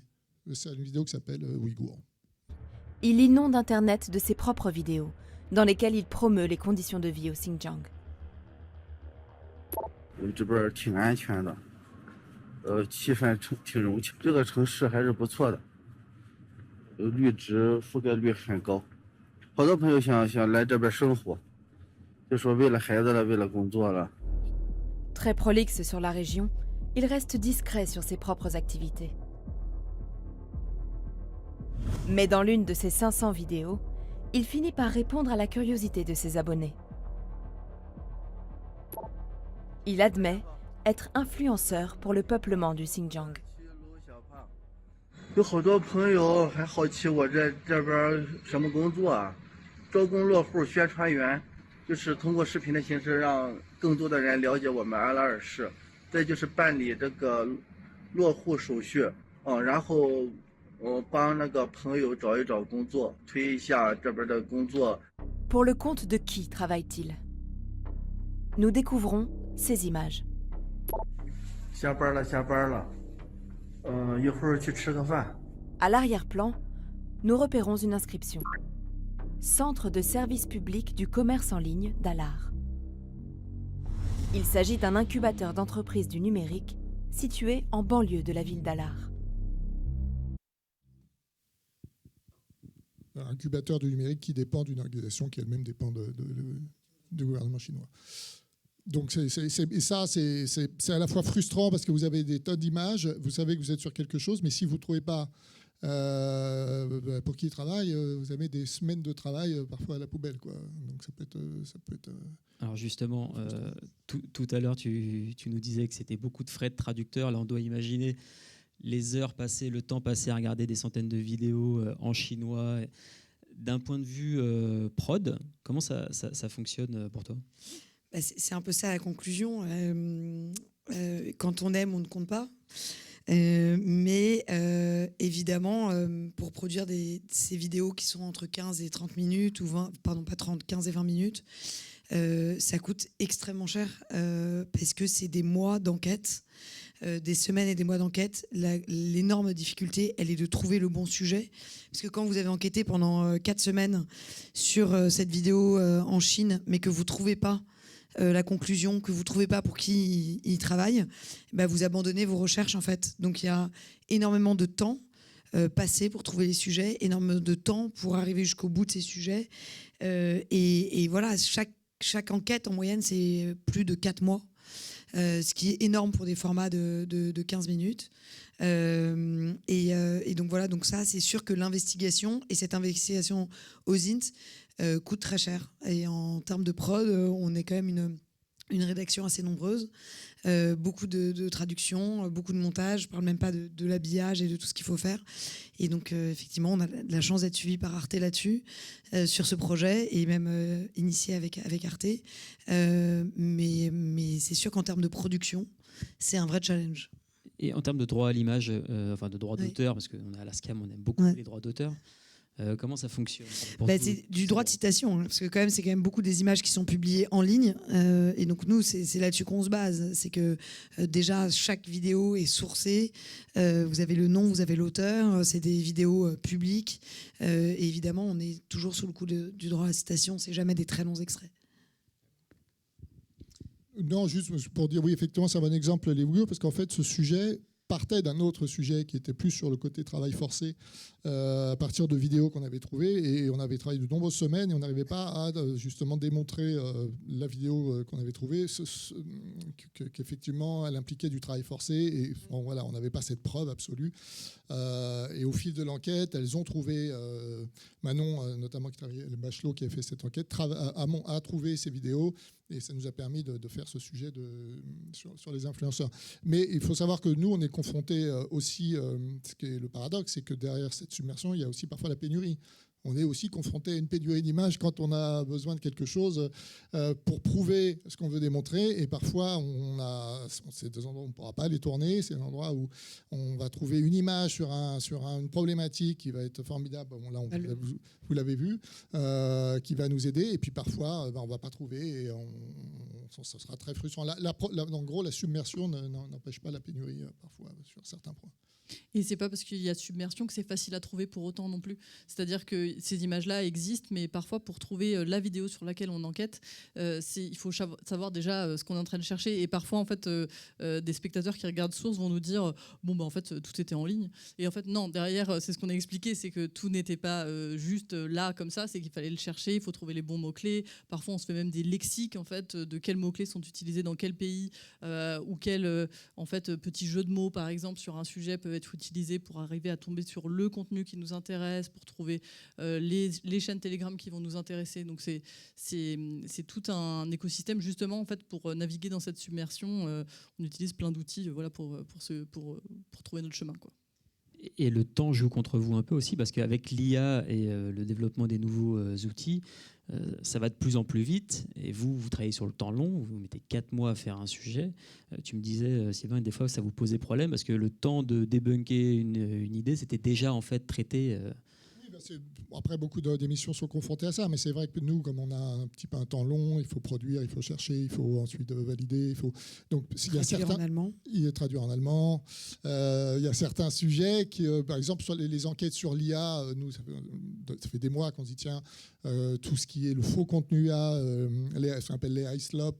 Donc ce contenu, cette espèce de boue IA qui envahit les réseaux sociaux, ça fait des mois qu'on regarde. Mais et un journaliste m'en parle et régulièrement, je me rappelle lui avoir dit ce sujet, nous on va sortir dans 4 mois, il sera partout. Et un mois après, il était partout parce que c'est un sujet qui est très chaud, qui est très.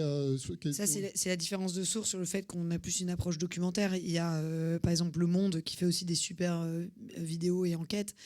Quand ils sont sur ce qui se passe à Gaza, ils sont beaucoup plus réactifs. Je veux dire, il y a une vidéo qui sort, ils peuvent en une semaine aussi, nous, c'est vrai que le temps de la production est beaucoup plus long et du coup, c'est pour ça qu'on va aussi sur des enquêtes qui sont beaucoup plus des démonstrations sur un sujet précis, plus qu'une analyse à un moment donné d'une vidéo. Décalé par rapport à l'actu, on va toujours chercher parfois, on va essayer de trouver des angles un peu décalés, comme les influenceurs au Xinjiang, qui est un angle un peu nouveau, comme la reconnaissance faciale au Kazakhstan, que je pense qui implique notamment évidemment des entreprises étrangères, occidentales, et qui sert à la répression des militants des droits de l'homme, qui sont des sujets qui sont qu'on espère un peu plus originaux pour le coup, comme on fait d'une faiblesse une force.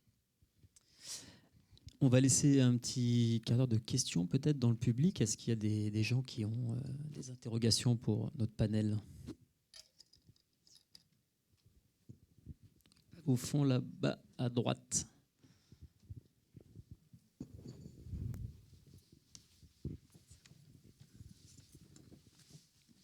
C'est tout en haut à droite, là-bas. Ah, bon, première question ici. Bonjour, merci pour cette intervention très intéressante qui peut nous poser plusieurs réflexions. Je crois qu'on est plusieurs ici à être des documentaristes, donc on n'est pas dans cette écriture de reportage que vous présentez, qui est extrêmement intéressante, qui nous montre comment vous luttez avec la marée des outils techniques et des outils d'interprétation de l'image qui se posent. Ma question première, c'est de savoir si tout cela vous amène à vous poser une réflexion off de tout ce que vous faites, qui est très impressionnant, sur le statut de l'image actuelle. Vous voyez, parce que qu'est-ce que ça vous renvoie de votre métier, et qu'est-ce que ça vous renvoie d'une écriture d'image, d'une narration qui soit, à l'intérieur du reportage, réflexive, auto-réflexive. Est-ce que vous avez, avec le temps que vous avez passé à faire tous ces sujets, est-ce que ça modifie votre rapport à l'image ? Et qu'est-ce que vous en pensez aujourd'hui ? Mais je trouve ça tout à fait fascinant, hein. C'est vraiment très intéressant. Ça, c'est ma première question. Voilà. Ma deuxième question, c'est de savoir si ça alimente ce rapport néfaste à l'image. Quelles conclusions vous pouvez en tirer et de quels outils vous disposez pour pouvoir continuer à construire un récit journalistique de haut niveau sur des questions qui peuvent confiner à une rhétorique de l'enquête presque policière. Donc où est-ce que vous vous positionnez par rapport à ça ? Et voilà, j'ai une troisième chose dont je peux vous parler, qui est que moi je viens de l'image documentaire et aussi de la photographie documentaire.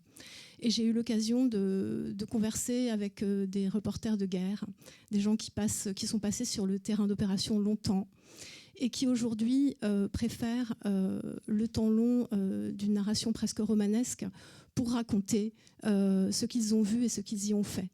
Donc je pense que vous êtes vraiment sur la brèche des images, et pour ça vous avez toute mon admiration, mais je pense que ça n'est pas possible c'est difficile de gérer ça si on n'a pas un degré de réflexion sur l'image qui soit proprement documentaire, en effet. Mais franchement, bravo, mais on n'est pas tout à fait d'accord sur l'approche, mais c'est très intéressant. Merci beaucoup. Merci beaucoup. Je ne suis pas sûre d'avoir vraiment saisi. Déjà, je voudrais dire une chose, c'est que Source, c'est l'opposé du reportage. Vous nous dites pour notre reportage, mais c'est l'opposé. Moi, j'ai été reporter de guerre, et je peux vous jurer que c'est l'inverse, vu que le reportage, c'est d'aller sur le terrain pour prendre des images, alors que là, on a des gens qui quittent pas une rédaction, et c'est eux qui vont chercher les images. Donc les images sont évidemment au centre de notre réflexion, parce que l'idée, elle, c'est de savoir lesquelles on choisit et comment est-ce qu'on les fait parler et qu'est-ce que ces images racontent. C'est pas parce que c'est pas nous qui allons les prendre, et c'est justement la base de Source, je pense.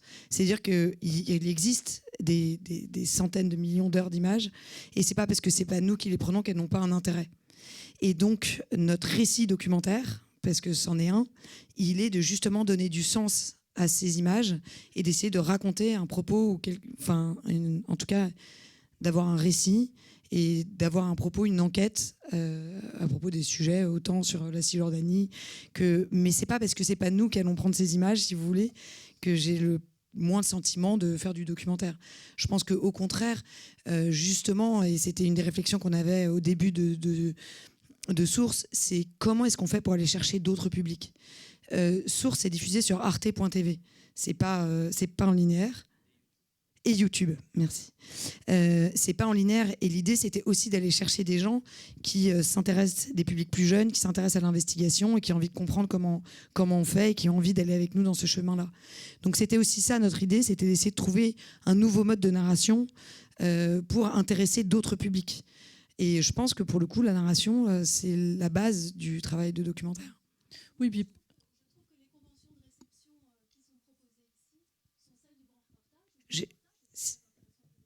c'est quoi une convention de réception ?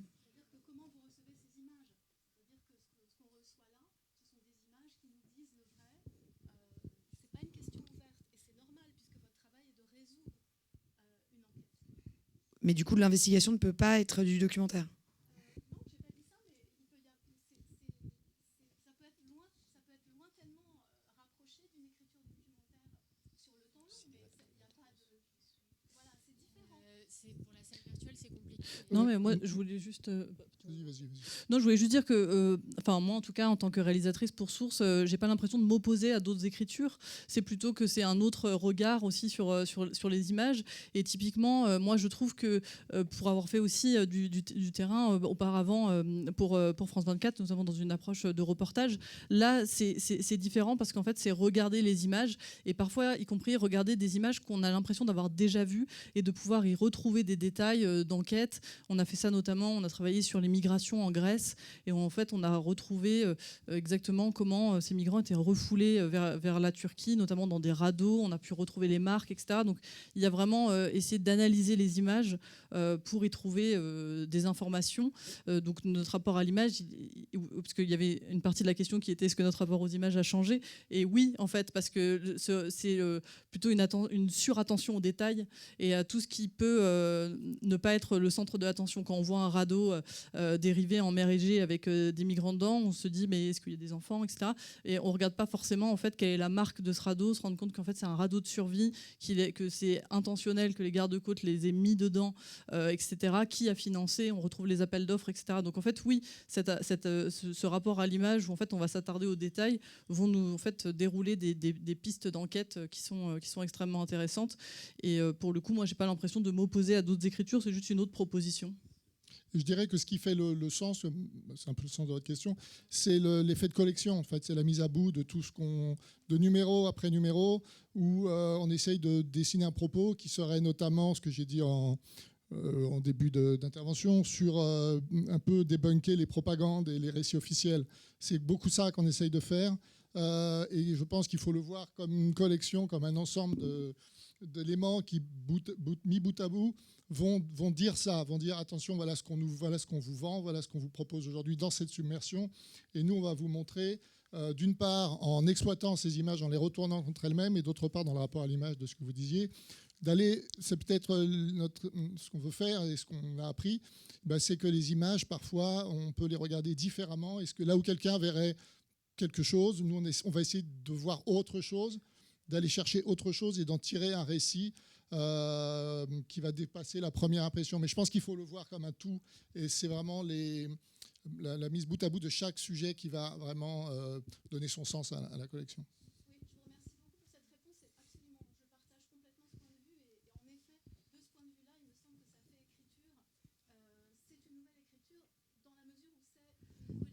Tout à fait. Il faut parler avec le micro, sinon les gens en virtuel ne nous entendent pas. Bonsoir. Excusez-moi, je suis arrivé pendant votre intervention sur le port de Livourne, où vous parliez, je crois, de trafic de bois précieux. Et en fait, je ne sais pas si ma question est en droite ligne par rapport à ce que vous avez évoqué, mais je viens d'un pays où le trafic de bois précieux, et notamment le bois de rose, a explosé durant ces dernières années. Ce pays, c'est Madagascar.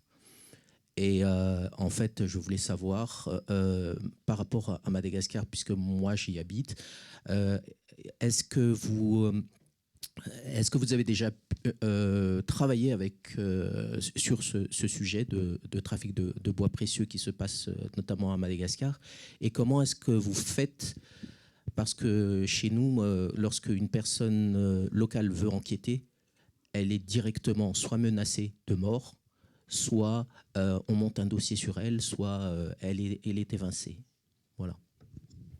Alors non, on n'a pas enquêté sur le bois de Madagascar, on a enquêté sur le bois de Birmanie. Bon, on n'exclut pas de le faire à l'avenir. Évidemment, on n'est pas du tout dans la même position que les journalistes malgaches, donc on n'est pas menacé, en particulier vu ce qu'on fait.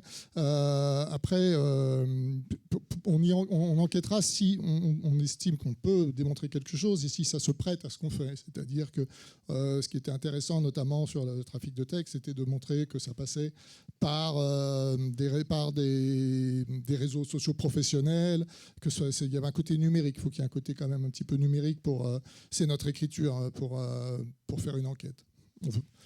Oui, puis par ailleurs, en fait, il y a pas mal d'enquêtes sur lesquelles, si on allait sur le terrain, ça serait très compliqué à faire.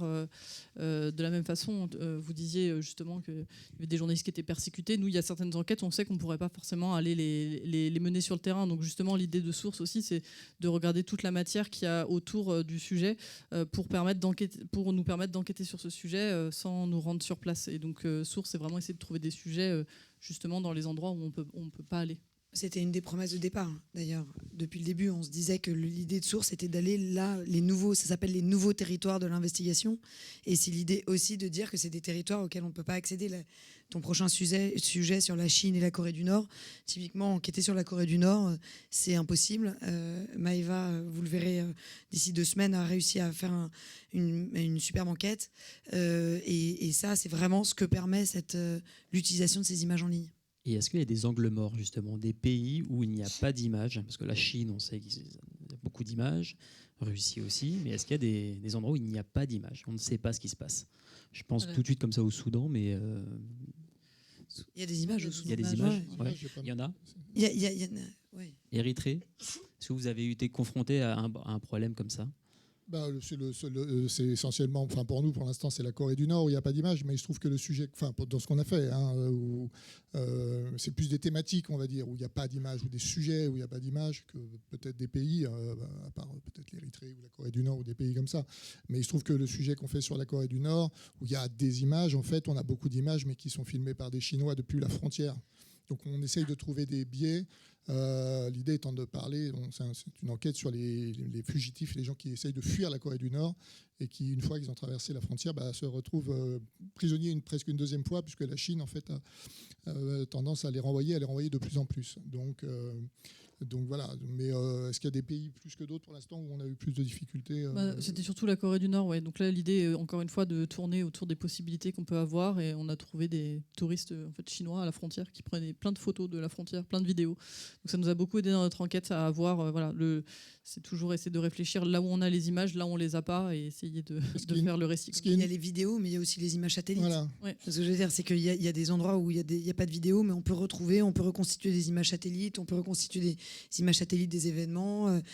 La fameuse enquête du New York Times sur Butcha, avec l'utilisation d'images satellites. Il y a plein d'enquêtes aussi comme ça, où c'est pas que des images qui sont filmées par des gens. Ce qui est nouveau par rapport justement sur les images satellites, et on voit vraiment nous la différence au fil des années, c'est que là avant vous n'aviez pas d'image, maintenant vous pouvez avoir une image satellite, mais vous avez des images satellites de plus en plus précises. C'est-à-dire qu'avant vous avez des images satellites à définition, alors ça paraît technique, mais en fait c'est très important, qui vous disent pas forcément grand-chose. Maintenant vous voyez des images très précises qui peuvent parfois combler le manque d'images. Est-ce qu'il y a d'autres questions? Juste, je voudrais rebondir sur les images satellites. C'est un accès, comment dirais-je, sans problème, je veux dire autorisé. Il n'y aura jamais une possibilité, malheureusement, qu'on vous empêche l'accès aux images satellites? Ah si. Ça, c'est non seulement on peut nous les empêcher, mais c'est surtout que ça coûte extrêmement cher. Donc jusqu'à maintenant, on a réussi à avoir des accords. Donc c'est Maxar, il y avait qui d'autre? Enfin, Planète, Maxar, des accords avec des entreprises qui veulent, j'allais dire, c'est peut-être dans leur RSE, quoi, d'aider les enquêtes journalistiques. Donc on arrive à avoir des accords avec eux. Mais si on devait payer ces images satellites, évidemment, ça coûterait une fortune. D'ailleurs, on est en concurrence avec des médias américains qui ont beaucoup plus de moyens que nous et qui, eux, sont capables... je vous avouerai que j'ai assisté avec eux à la formation satellite, où il fallait déjà être ceinture noire en OSINT. Donc, j'ai compris un mot sur 2. Donc, maintenant, vous savez, vous pouvez tasquer des satellites. Donc, vous pouvez demander à des satellites qui passent, qui font des tours, d'aller prendre des photos avec certaines orientations, certaines heures, certains moments, prendre des photos. Tout ça, ça a un coût et ça a des coûts qui sont énormes. Donc, si vous ne savez pas exactement ce que vous voulez chercher, ça coûterait des fortunes. Et évidemment, aussi, il y a des constellations de satellites, mais qui sont tous dépendants de la géopolitique. Je veux dire, les satellites chinois passent pas au même endroit que les satellites américains, prennent pas le même genre de photos. Donc, en fonction des endroits dans lesquels vous voulez l'enquêter, il vaut mieux aller voir les Chinois, les Américains. Et évidemment, ils peuvent couper le robinet de l'image au moindre problème. Ou si vous êtes en désaccord avec votre ligne éditoriale ou avec votre pays.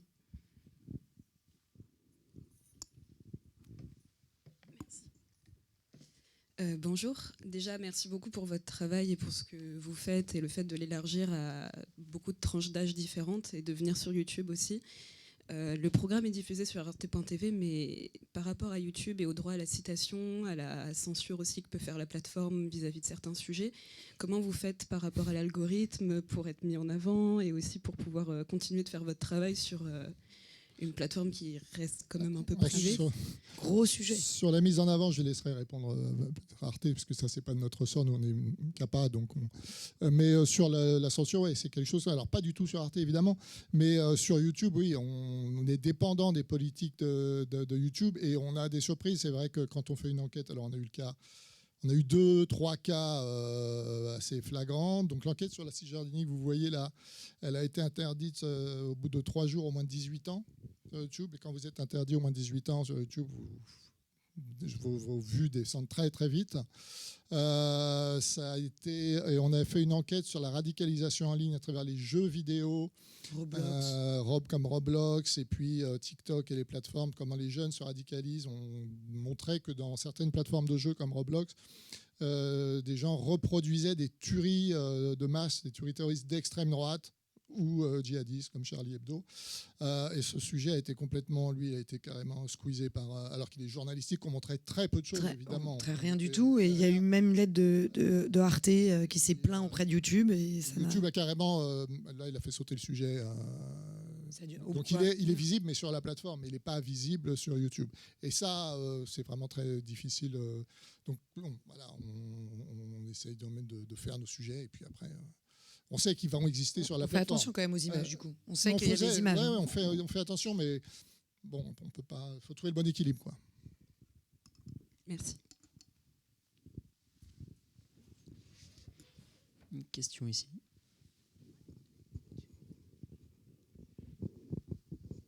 Oui, et quels sont les critères, quelles sont les lois que vous suivez pour ne pas vous faire censurer par YouTube? Est-ce que vous avez ça peut pas être vague parce que ça a l'air d'être... Non, c'est pas de sang, pas d'images qui sont trop violentes, pas de, justement dans le sujet sur la child pornographie, de bien flouter tous les mineurs. Tu veux le micro? En fait, vous avez 2 types, il y a 2 choses. Il y a la loi, donc la loi elle est claire, vous la connaissez. Et nous sommes un média public, il n'est pas question qu'on transgresse la loi. Voilà, première chose. Par exemple, les images d'enfants sont floutées, c'est pas YouTube, c'est la loi. Vous n'avez pas le droit de monter d'images pédopornographiques ou qui inciteraient à la pédopornographie. Donc ça, c'est la loi. Il y a plein de choses dans la loi, il suffit de la lire, sur la protection de l'image, etc. Plus la RGPD, c'est-à-dire l'identification de données personnel à travers un film, ça c'est la loi européenne, on l'applique stricto sensu, ce qui nous ne considérons pas être une limitation en aucune façon. Ce sont des lois prises démocratiquement et donc elles s'appliquent.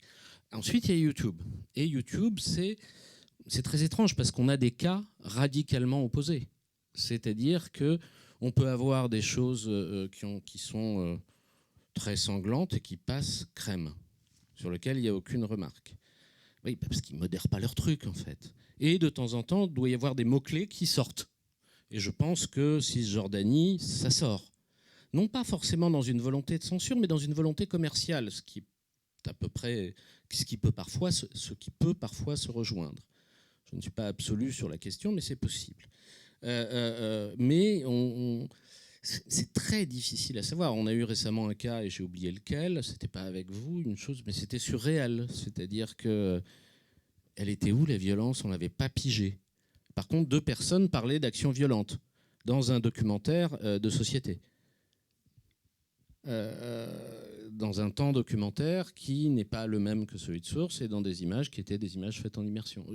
On n'arrive pas à... Franchement, la seule réponse que je peux vous donner, c'est on n'arrive pas à comprendre. Je ne suis pas sûr qu'ils le comprennent aussi non plus. Donc oui, on sait aussi qu'il faut faire gaffe. Par exemple, il y a une vieille histoire américaine. Mais ça date du code Hays sur la violence, ce qui est arrivé sur les jeux vidéo. Il ne faut pas voir celui qui tire et celui qui est tué.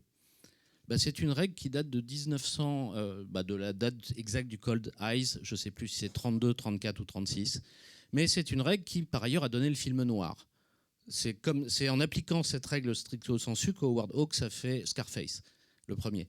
C'est-à-dire l'ombre, le mitraillage du début de Scarface, c'est filmé en ombre chinoise à cause de ça. Donc c'est... Et si je puis me permettre, je reviens à votre réflexion sur l'image. Oui, évidemment, mais c'est ça. Cet exemple-là me permet de penser Source comme d'abord une collection documentaire. Pourquoi ? Parce que c'est une tentative d'écriture très spécifique, d'une part. Ensuite, par ailleurs, évidemment, c'est une éducation à l'image. C'est une éducation à la production de sens. Comment une image produit du sens. Elle peut en produire de cette façon-là, si on la regarde d'un peu plus près de cette façon-là, et si on la regarde encore différemment, d'une autre façon encore. Et c'est pour ça que Source pour nous, pour Arte, et par ailleurs je suis le patron d'une unité documentaire, pour Arte, ça rentre mais totalement dans nos objectifs, là j'ai envie de dire, esthétiques. Là où l'esthétique rejoint le politique. C'est-à-dire, c'est une proposition d'écriture qui nous permet d'envisager d'autres écritures, parce que aussi, alors ça vient pas non plus de nous, hein, c'est le labo d'Eyal Weizmann à Oxford, et c'est Bellingcat qui a pompé Weizmann, qui en plus était financé, et toujours financé, j'imagine, je sais pas, remarque, non, depuis Trump, je sais pas, mais enfin qui était financé un peu par le département d'État. C'est en fait s'attacher à notre univers. Si on considère qu'on vit aussi autant dans un univers d'image que dans un univers qui est le nôtre, celui où je me fais mal en tapant sur le podium, on est nécessairement obligé d'essayer de penser des stratégies de récit à l'intérieur de cet univers.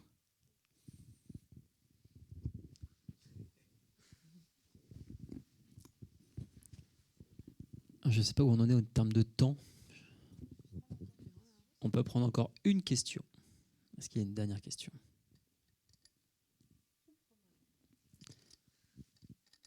Non, peut-être un dernier propos, Alexandra, quelque chose à ajouter, Sylvain, Maëva, non ? Bon, merci beaucoup pour votre attention.